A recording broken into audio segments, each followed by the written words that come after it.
in Nigeria, with a population of over 160 million.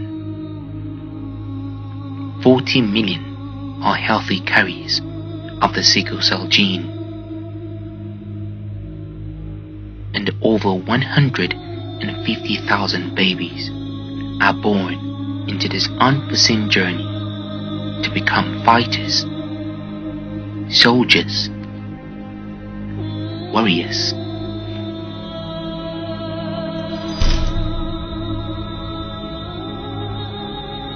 My name is Olisa Zinke. I'm 27 years old and I was born with sickle cell anemia. So I've been living with it all my life, more or less.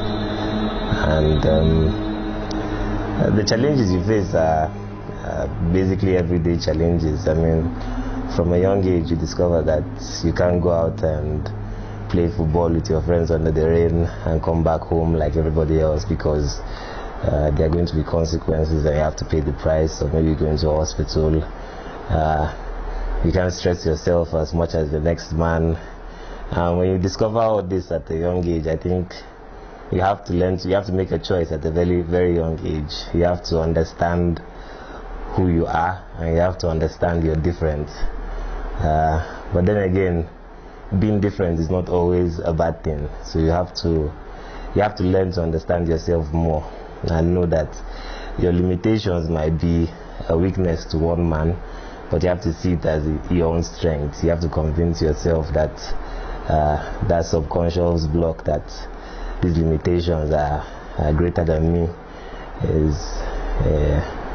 is wrong, is a negative way to view the ailment. You also have, I think, the stigma attached with it, and you're treated like you're different, and you're treated like you're weaker, and you're discriminated against in many ways. But I think the biggest discrimination is when you psychologically discriminate yourself. I think the biggest discrimination is when you look at yourself. I mean, it's okay for other people to think you can't, but I think before you get other people to believe that this is not a death sentence, you have to believe in yourself first. And I think you have to be the one to first of all understand that I'm different, but it's not a bad thing.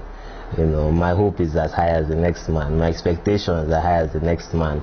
The next man wants to finish university. I want to finish it. You know, there are challenges so that you can overcome, and that the story is sweetest when the challenges are more. You know, so I think you have to be the first person to not discriminate against yourself, to believe in yourself, to hope for yourself, and then I think you set a blueprint that others around you can follow, because after all, what is the alternative? And I think the more you get older, you start to understand your body a bit more. Well, I did. I think at a younger age you're obviously more erratic on average. So say you're stressed but your friends are going out, you still want to go out with them, you still want to have fun with them, you still want to, I don't know, just chill with them, I guess, because I guess age has to do with it. But I think the more mature you get, you know when your body is telling you, okay, I think you need to slow down. So even if you've had a long day and your family members or friends are going out, you should be able to tell them, or you would get to the point where your body tells you, I think you need to slow down. So you'll be able to tell them, look, I need 5 minutes to myself, I need to just go and sleep or rest. So I think in many ways you learn to understand your body more the more mature you are, and I think it helps prevent a lot of crises that if I was young and I had this mentality, I would have obviously avoided. So I think it depends on your relationship with your body, because there are a lot of crises you can always prevent, but then again, like I said, when you're younger there's a tendency to be more erratic, to be more out there, you know. And as to why there is hope, really, what is the alternative? What is life without hope? You know, it's like a black man in the growing up from a single mother in America and thinking I can be president. That was hope. It's like a man who liberated his country in South Africa from apartheid. That's a man thinking there's still hope for my people. You know, it's like a president who ran 4 times and didn't give up for his country here. And that's what hope is. So really, what is life without hope? What is really the alternative? So that is the only way to go in anything in life, and not only sickle cell. You always have to have hope. And my sister once said that hope is that thing inside you that insists, despite all the evidence to the contrary, that a better place awaits you if you can believe in it and dream of it.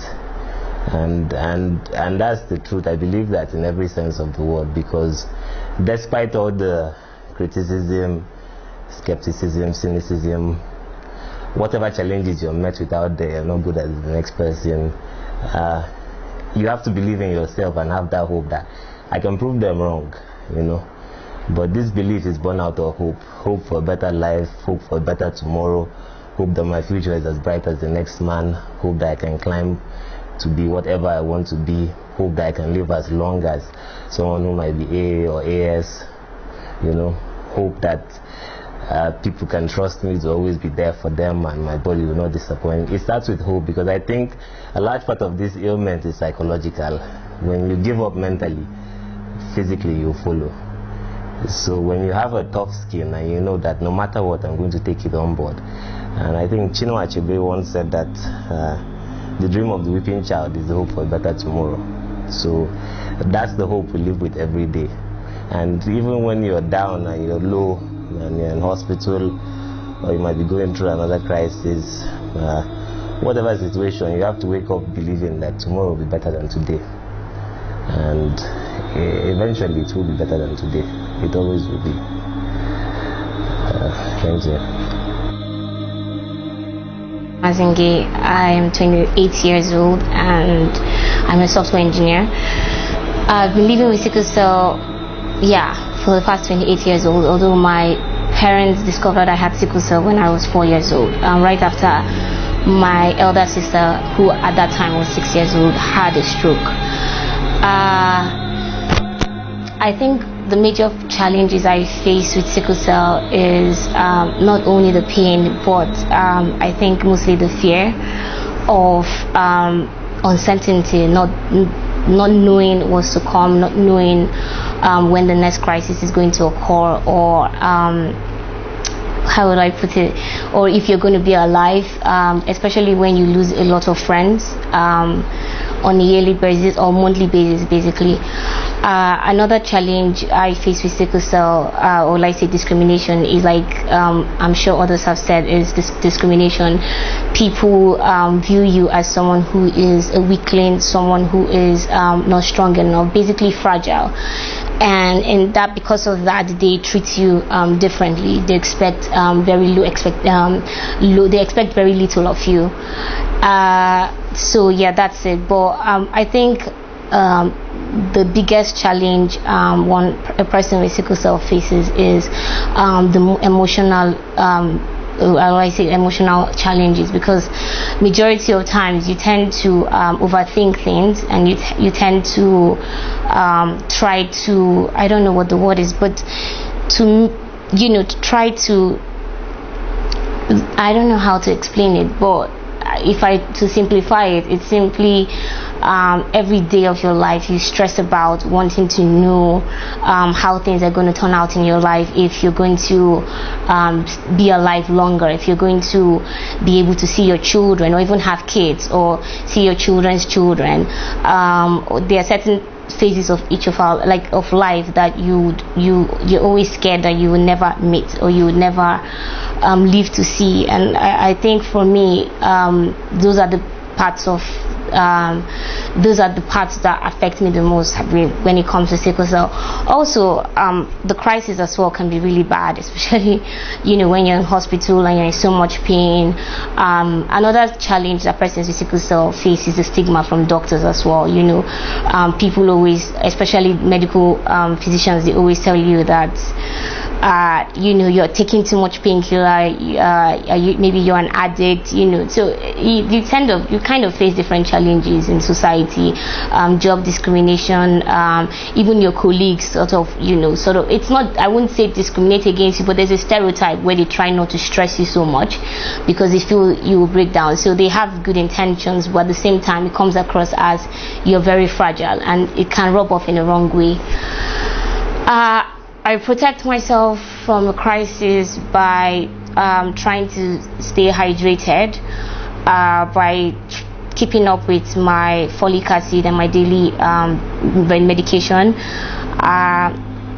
I also try to prevent from malaria and from infections, and the most thing you can do as someone with sickle cell is to try to prevent yourself from emotional breakdown or mental breakdown. So I try to rest when I feel like my body is breaking down or I don't feel so strong. I think another thing that happens with me with sickle cell is that I get very tired and I get very fatigued. So I'm always tired.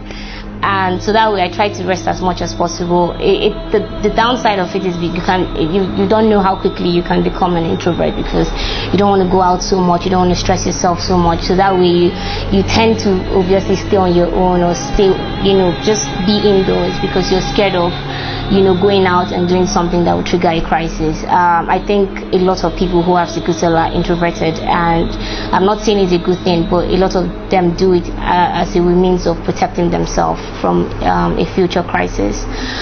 Why do I believe there is hope? I think that, to be honest with you, that's science is changing and it's advancing, and every day there's some sort of breakthrough. Like right now there is a cure for sickle cell. It may not be readily available for everyone, it may not be affordable, but at some point there will be a next cure and a next cure, and before you know it, it will be accessible to everyone. And because of that, even without the cure, there are drugs that are available for people with sickle cell to live a healthy life, and also to live a longer life as well. It doesn't mean that's always the case because people still pass on, but right now we're at an age where you find it easy to take care. Like people with sickle cell have more drugs and more medication available to them to take care of themselves, to live a healthy life if they choose to. And like I said, information is out there. We can get information at the tip of our fingers. The internet is everywhere, so it's easy to know, it's easy to communicate with other people that have sickle cell, to know what exactly they are doing that is making them live healthy and longer. It's easy to get information about how to take care of yourself, how to live a healthy life. You have people who are always available to help, so there's hope. There is a lot of breakthroughs happening. So I believe that since we already have a cure for sickle cell, I mean that's the next step. But aside from that, having hope is always, if you lose your hope in who you are, then really there's nothing else that can be done. So hope is the one thing you cling on to, that every day will be different, and that tomorrow will be a better day, that after the storm comes calm, that no matter what happens, that the sun would shine again. So for me, I strongly believe that people with sickle cell should hold on to hope, should believe that regardless of what's to come, what's happening to them, their bodies, mentally, physically, people discriminating against them, even in marriages, that at some point there will be a turning point where their voices will be heard, and although I have to say it's already been heard, but the truth is, the way I see it, things are changing, and I think hope is already here. Hope has come, and people with sickle cell are doing extremely well. They are taking care of themselves, they are succeeding, they are achieving a lot. I go in, I check the newspapers and the internet every day, and I'm just amazed about what a lot of them are accomplishing. So hope is already here. There's a lot of people to be amazed by, and to inspire to be a lot of people with sickle cell, and that's what I'm doing. Thank you. My name is Rukaiya Aliyu. I suffered from sickle cell for 25 years old. I was diagnosed sickle cell at the age of 8 months. At 9 months, I undergo my first blood transfusion. My crisis started as a pneumonia. I started with the pneumonia. It was the first sickness I did in my life, which reads I am a sickle cell patient. Actually, I was very young to say what happened then, but according to my mom, what she was telling me, it was I cried almost every day, night and morning. She doesn't know why I cried for. Not knowing I am a sickle cell warrior. At the age of 2, that is when I started having swollen legs and swollen hands. I could not crawl as a baby or even start learning how to walk as a baby till almost at the age of 2 months and 5 months, which my mom was worried. She took me to the hospital that all my mates were giving them together, were walking and some are crawling, yet her baby is still sitting there. What is wrong with her baby? That was when I was carried a test again and they was showed yes, I was SS. Not knowing, she does not know what an SS means. Then the doctor sit her down and narrate everything to her. As I said earlier, I was very, very young to say all what happened. But all I can remember is my worst crisis was the year 2011. That was when I was paralyzed due to low potassium of the body. I had osteomyelitis of the wrist. I had osteomyelitis of the wrist. Let me just say, for like that year throughout, I was hospitalized in National Hospital. All I could recall, because of I was always on oxygen. I don't know. Let me just say I lost memory because I can't say all what happened.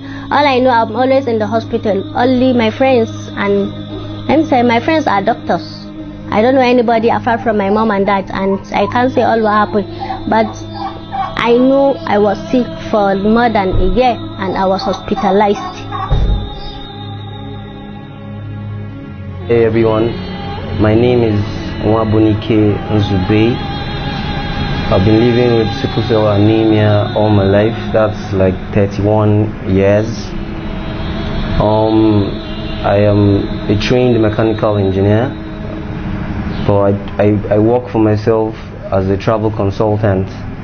You know how it is in the country, so I'm just trying to do something for myself to survive. Like I said, I've been living with sickle cell anemia all my life, and I have faced various kinds of challenges ranging from stigma to extreme pity from people whom, of course, I do not need pity from, because pity tends to reduce you to some certain level of activities that you're supposed to engage in. You find yourself being unable to do those things because those around you are pitying you and are preventing you from doing those things that you need to do. So stigma has really been a big issue while I was growing up, because like I said, from primary school to secondary school, I was always falling sick. I had long episodes of crisis, stayed in the hospitals for as long as 2 weeks, stayed at home for as long as a month. My mom will probably just help you to get some strength. When it's time for exams, go write your exams, come back. Somehow you find yourself getting promoted in the next class. But it was a very horrible period. I can say the first 25 years of my life was not a very funny one, because I was in and out of hospitals. I had crises on and off. I had situations where I had to sit back because I was very certain engaging in such activities was going to make me break down. I didn't engage in outdoor activities a lot. I didn't play ball while my mates were playing football. I just sit down and watch. I didn't do hide and seek, police and thief. Funny, but yes, I didn't do any of those things because my mom finds you doing all that, she would not even find it funny with you. Like, are you deliberately trying to fall sick and all that? So it was not fun sitting out there staring through the window while my younger ones go out there to play and have fun, and you just have to sit down and stare at your books or stare at Voltron on the TV or something. So eventually primary school went past, and I found myself in secondary school, and the kind of people I met were people who were more oriented, people who had a bit knowledge about sickle cell anemia, and some of them I think almost everybody in my class accepted the fact that I had sickle cell anemia, and they were all nice. And then I couldn't go to a boarding school because I had to go to school from home. So the boarding facility was not meant for me. And then it came to a point where Fridays were days where the school had to observe manual labor.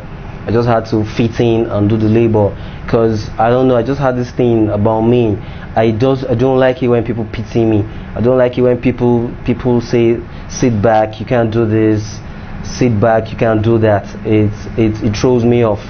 I don't like people disabling me with their words. So I didn't used to tell my seniors in school that I had sickle cell anemia. I sweep like everyone else, I cut the grass like everyone else, and of course in some situations I'll fall ill, go home sick, probably be rushed to the hospital in the middle of the night and all that. So it was really a very trying moment. It was that phase of my life between ages 9 and 16. Secondary school was not a funny one. So because I was, I think that was early teenage life. So I was a bit stubborn because I was trying very hard to fit in, to do what my mates were doing. Being left out on the porch or somewhere was not fun. It was not, at that age you can't be left alone all by yourself and watch others do everything else. Even if it was a stressful activity, you just needed to get involved and all that. So I think after secondary school, I now found myself in the university, and it was an entirely different situation also. I found out that these people all now had better knowledge about sickle cell, but they also had less love. I didn't get the kind of love I got in primary school. People in primary school didn't really know what you were going through. I'm sure most people in primary school don't know what sickle cell anemia is. They could just tell that, okay, Zubi is always sick and all that. And then in secondary school, I got a little more love. Then, funny enough, in the university, I wasn't getting love from anyone. It was like you're on your own in this jungle. So I just had to survive, and that was when I really learned to become very independent. That was when I learned to take care of myself, because everything I did, I was on my own. Apart from my cousin and some friends of mine who grew up with me, who grew up with me from childhood, who were in the university with me, no one else knew anything about my health. So these are the people who were there for me, who were there to fix me hot water to have my bathed, who were there to feed me, who were there to rush me to the hospital, who were there to get me painkillers, because I always had to stay on my meds. Everybody who has sickle cell anemia and gets down crisis will definitely tell you that you should never forsake your meds. Paludrin, folic acid, those were drugs I had to take all the time. And in the university, because of the kind of course I was reading, I was always on the move. I was always probably going to some university to research in their library to get materials. So that was where I formed the habit of carrying my meds around. I had folic acid, I had paludrin, I had ibuprofen, I had them all in my bag. And right from the university days, I had a strong relationship with my doctors. So I called them at every point when I feel any kind of discomfort. I just call them up and I'm like, okay, I'm feeling this, what should I do right now? Okay, I've taken these drugs, do I need to do something else? Sometimes antibiotics need to come into place. So that was what I went through all through my university days until I came out from school. So it wasn't a funny experience at all. It was not funny because I would tell you right now that my health affected my studies. I know I would have come out with better grades. I came out with a good grade, but it would have been better. But my health was always like a pain in the neck. It was always there to affect me somehow. And I had exams where I couldn't write it. I came to the exam hall even though I was sick because I just had to write it. And at some point I couldn't progress anymore, and I just had to walk away. and it's not like a secondary school where you can come back next week and write it. It's an automatic carryover for you. So those things affected my life at that stage, at that point in my life. It really affected me, and I was a bit slow in my activities. Like I let my friends, my mates, my colleagues, I let them move ahead at their pace. Don't worry, I'll meet you guys. I know I'll always catch up, because I can't move at the pace they're moving. I can't do the things they're doing, because I'll just break down like halfway. So those were my experiences at that point. And then after that came a very worrisome period of my life, youth service, and everybody was like, what are you going to do? My mom was like, can you get an exemption letter?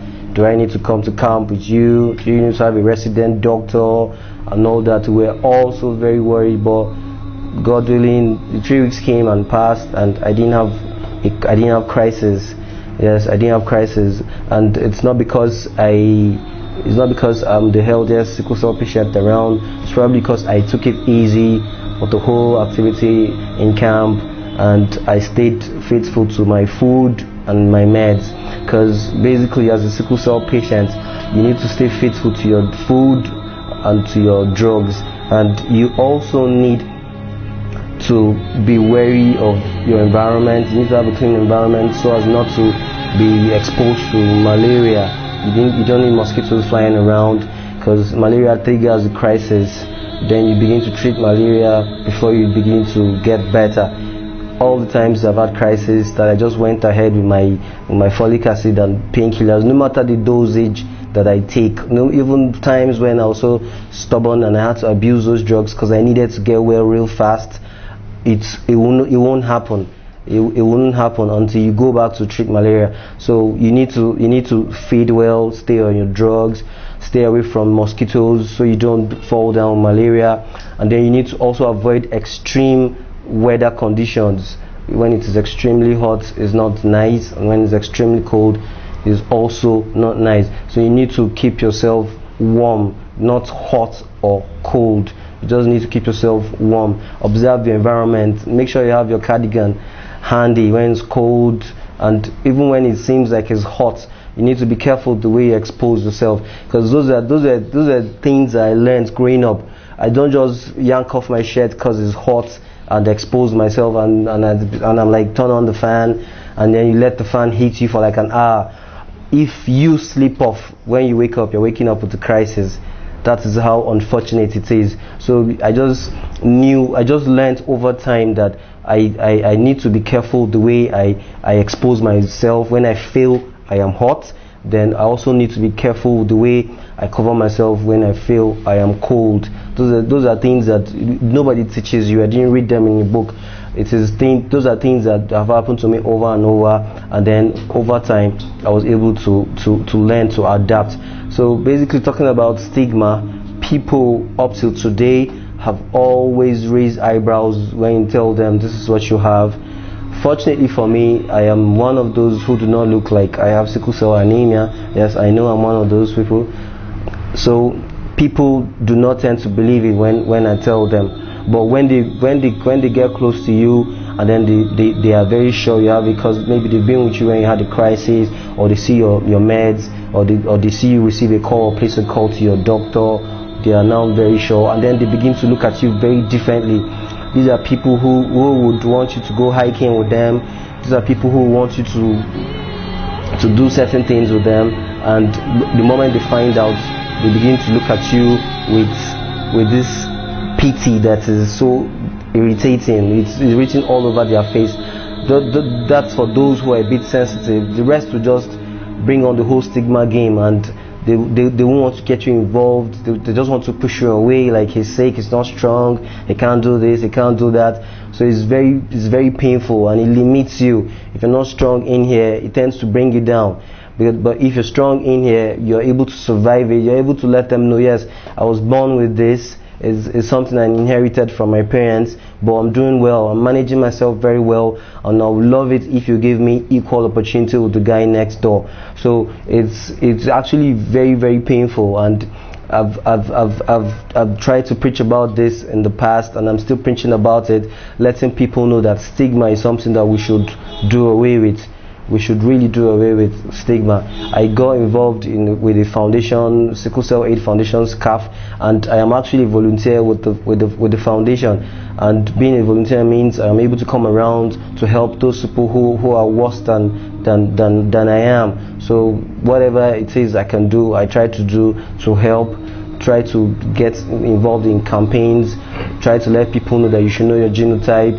You know, I always tell my friends that it's very sad when I see a 4-year-old or a 5-year-old who has sickle cell anemia. It is actually very sad and painful.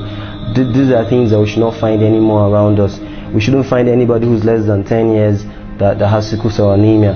But these things are still very prevalent. These things are still very much around us because we do not know our genotypes. We do not understand the importance of finding out our genotype before marriage. And then some of us do not understand the implications of being a sickle cell anemia patient. Maybe because you don't have a family member or a friend who has this illness, then you just tend to tell yourself that love is all that matters. You go ahead to marry that guy or that lady and you make sickle cell babies, and those babies come into this world and they start suffering from day one. In my case, I was diagnosed at about age 4. I was about age 4 when the doctors confirmed I had sickle cell. So it means at childbirth, they didn't check genotype, they didn't check anything. But you know, growing up between age 2 and 4, I kept falling sick and everything. So they now went back to the hospital. My mom said I was about 4 years when they confirmed I had sickle cell anemia. And since then, she's been doing everything to support me. And then I got to the stage where I could also support myself. And I've been doing everything to support myself. Yes, why do I think there's hope in my blood? Yes, I know there's hope in my blood because I have all of my life ahead of me. I still have lots of stuff to do with myself. I have always wanted to fly an airplane. Yes, I know that even if I don't get to fly an airplane, I'm going to be able to do so many other things that are going to bring me self-satisfaction. And then I really want to go all out to help people living with this illness, because God willing, I am the way I am today because of the factors that were around me, maybe because of family and friends, maybe because of the kind of lifestyle that I led. So I'm this strong today because of those things. So I need to let people know that having sickle cell anemia is not the end of the world. I have never had any doubt in my mind that I'm going to pull through. I have never had any doubt in my mind. So you all need to be strong. Have full conviction in your mind that you're going to pull through. Sickle cell is not going to bring you down.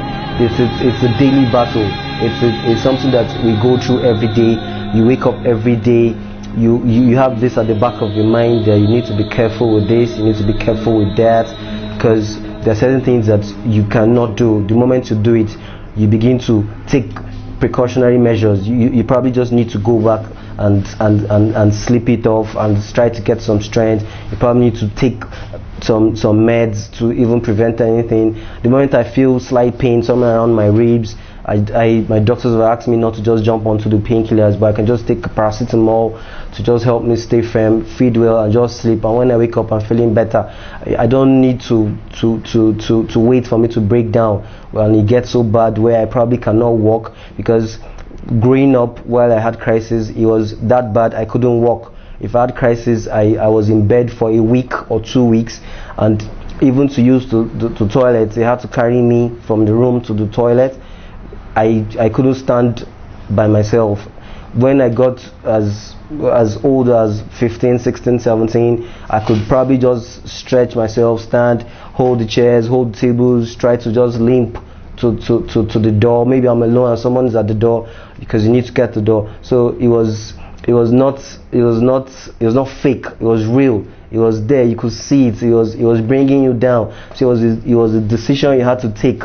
It was one I had to take to stay alive, to stay strong for myself, for my family, for all those people who needed me around.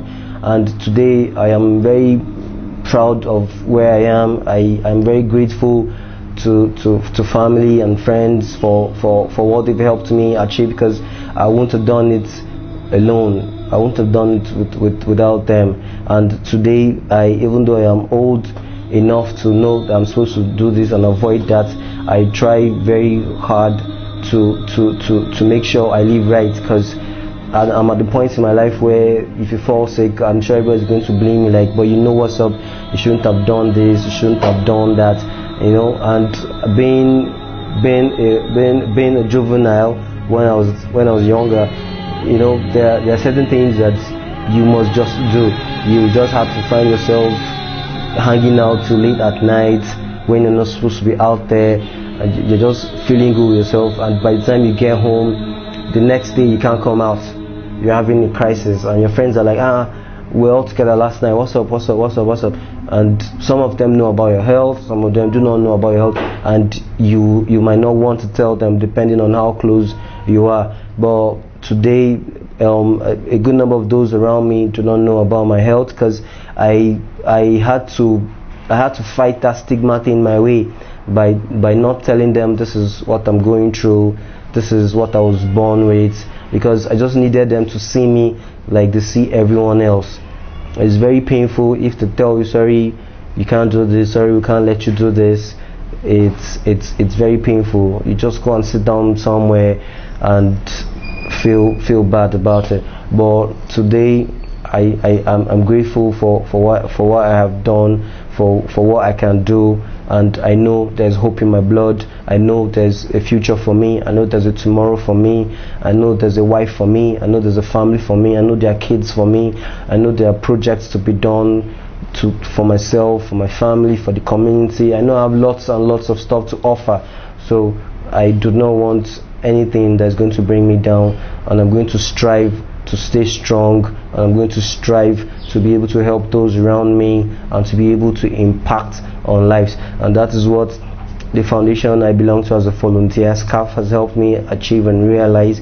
Through SCAF, I've been able to reach out to people, been able to run campaign, Know Your Genotype campaigns, we've been able to organize events and all that, to reach out to people, to share stories, to encourage one another. Yes, we have a group where we meet and we discuss about our health, and we try to encourage each other, and we try to share experiences. These are the kind of things I do, these are the kind of things I drink to help me stay healthy. Recently someone told me about beetroot and carrots and all that, and I was like, wow, I've never tried it, and I started blending it and it was helping. So when you have such groups where you meet, you rub minds, you share ideas. I'll tell you what I do for myself that helps me stay healthy and strong, and you tell me what you do for yourself that also helps you stay healthy and strong. So it's not been an easy one, but it is something that is achievable when you have the right people around you, when you have people who understand and who are willing to encourage you, not to throw stigma to your face, not to throw pity to your face. People who are genuinely ready to help you and encourage you. Yes, you will do well. So I'm going to ask all our parents out there who have young kids living with sickle cell anemia, encourage them to live their life, encourage them to realize their dreams. Sickle cell anemia is not a death sentence. It is not a death sentence. I'm going to encourage friends in your workplaces, encourage those people who are your colleagues at work, encourage those people who are your classmates in school. That is all you need to do. You need to be there for them. You don't need to bring them down. You do not need to discourage them. I know a lot of brilliant minds out there who are sickle cell patients. I have lots of friends who are engineers like I am, who are doctors, who are doing very well in their chosen fields. So yes, if you have sickle cell anemia, there's hope in your blood. There's a tomorrow for you. There's a future for you. There's nothing that can bring you down. Cheers. Thank you very much. Her name is Abdullahi Khadija. I discovered she was sickle cell at the age of 4. When she came to me complaining of a swollen stomach, I checked her and realized it myself. Although I had been suspecting she was born with a disorder because she gets really bad eye discharge every morning. I told her father we needed to go to the hospital and run whatever test to know what is actually wrong with her. When we got to the hospital, I insisted to see the doctor to check her because she has been quite uncomfortable for the past few days. The doctor asked if we should run a malaria test, yet I insisted we confirm her genotype. When the test was concluded, we were told she was SS. And since then, my mind has been at rest. Frankly, people hardly notice my daughter is a warrior, except when I tell them. For sure, my daughter will be a great person in this country.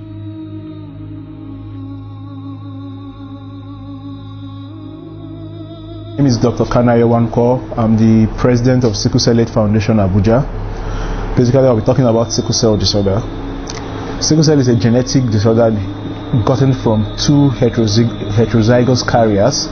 And what I mean, two heterozygous individuals, that's carriers in quotes. And that means two couples with an AS genotype coming together have a 25% chance of giving forth to an offspring who has an SS genotype, and that's what we mean by sickle cell disorder. Now, what does sickle cell essentially mean? It means, just from the name sickle cell, it means the blood cells in normal individuals who have the hemoglobin, who have the genotype AA. What it means is that the blood cells, instead of being discoid and round in shape and transporting oxygen through the veins, the blood cells are sickled cell, and once they are sickled cell, their physiologic functions of transporting oxygen is being compromised. What happens is that there is impairment in transport of oxygen, and these sickled vessels, these sickled blood cells go clog the vessels and causing what we call ischemic pain. In the layman term word, I use the word crisis. That's the hallmark of sickle cell disorder, crisis. So this can present in different forms of crisis. Aside the crisis, it causes depletion of the red blood cells. A normal human being with an AA genotype, the lifespan of a red blood cell is about 120 days. That's basically 3 to 4 months. But persons with sickle cell disorder, the lifespan of the blood cells is just barely 20 days. This makes their condition this puts them in a chronic anemic state. That's why it's called sickle cell anemia. Anemia means shortage of red blood cells. All right. Aside the myriads of issues a patient with sickle cell go through, one of the foremost issue at hand is the issue of stigmatization. Stigmatization in all respects. Stigmatization in the healthcare industry, stigmatization at the job, stigmatization socially by friends. They all pass through different levels and stratas of stigmatization. From the doctor's perspective, doctors stigmatize sickle cell patients in so many ways. Number one, in calling them addicts when they are not drug addicts, because sickle cell patients, their threshold for pain it's high, so their threshold for pain is very low, so they're always in constant need for painkillers, drugs, medications, and these drugs are very strong opioid narcotic analgesics that you could easily become addicted to. But sometimes the doctors, because pain is a subjective issue, so sometimes it's not something you measure objectively. So sometimes the doctors are like, oh no, I'm not going to give you pain, I think you're addicted to this. Meanwhile, in reality, the pain is almost 10/10 sort of. So in that form, that's a form of I use the word maybe medical stigmatization in that regards, falsely labeling them an addict. Then you have the social stigmatization, friends, just different forms in terms of employment. You denied your job because you're sickle cell, you've been to just different forms of it. Then there are different types of sickle cell. We have the SS genotype, which is the most prevalent form in Africa and Nigeria. So Nigeria is the sickle cell capital of the world. We also have what we call the SC genotypes. We have the CC. These are like the rarer form. They are more popular in the southwest zones of Nigeria. Although the crisis and pain is not as prominent, it's not as grave as the SS genotype. And if I'm a sickle cell warrior, I'm using the word warrior because that's how we want to describe them, because actually they are warriors. They fight every day, they fight constantly for pain, they battle for so many things, they battle for life in general. So if you're a sickle cell warrior, what do you do to prevent the crisis? What you can do is avoid exhaustion, avoid stress in all forms, physical stress, emotional stress. Eat the right diet. What I mean by the right diet, eat a balanced diet, avoid junks as much as possible, drink plenty of water. When I mean plenty, I mean like 3 to 4 liters a day. Protect yourselves against mosquito. Prevent if you have an infection, if you have a fever, try to see the doctor on time. Don't avoid as much as possible, avoid home medications, because most of these painkillers, overdosing on them have deleterious side effects on your kidneys, on your liver. Take folic acid every day and see a doctor, at least a hematologist, at least probably once or twice in a month.